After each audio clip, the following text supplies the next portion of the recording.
From Friday, it's now mandatory for people in England to wear a face mask when they go into shops or supermarkets or they go to pick up a delivery. Now we're going to go onto the streets of London to try to see what the public think.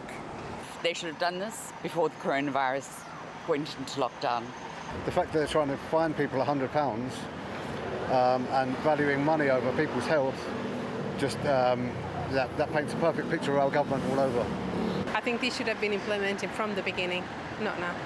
I think it's important to abide by these rules because I think there's a lot of science that goes behind coming up with these rules. Most of the shops that I went into weren't really enforcing the rules, and those that were just said that they were recommending people to wear masks to cover their faces. Now, many of those shop workers don't want to be enforcing those rules because they fear aggression and backlash from certain members of the public if they were to try to make people wear masks. With hundreds of incidents of violence and abuse directed at retail staff every day, we welcome the announcement that enforcement will be left to the authorities, rather than potentially putting hard-working retail colleagues in harm's way. If someone refuses to wear a face mask, probably we can kindly ask them to leave. But as to enforcing it, it's not viable. There will be certain people who would be upset about it.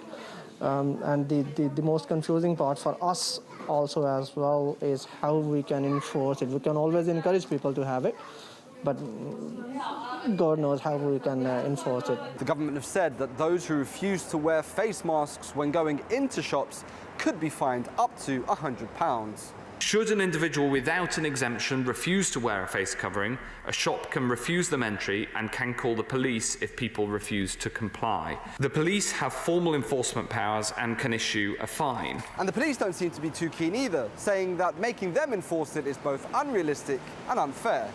Policing the wearing of face coverings in shops can't be a priority because we simply don't have the resources. To expect my colleagues to be policing the supermarket aisles, looking for those shoppers not wearing a face covering, is unrealistic and unfair. The UK has had one of the worst coronavirus death tolls of any country around the world. There are some who say that these measures are better late than never, but many others who feel that it's far too little, far too late.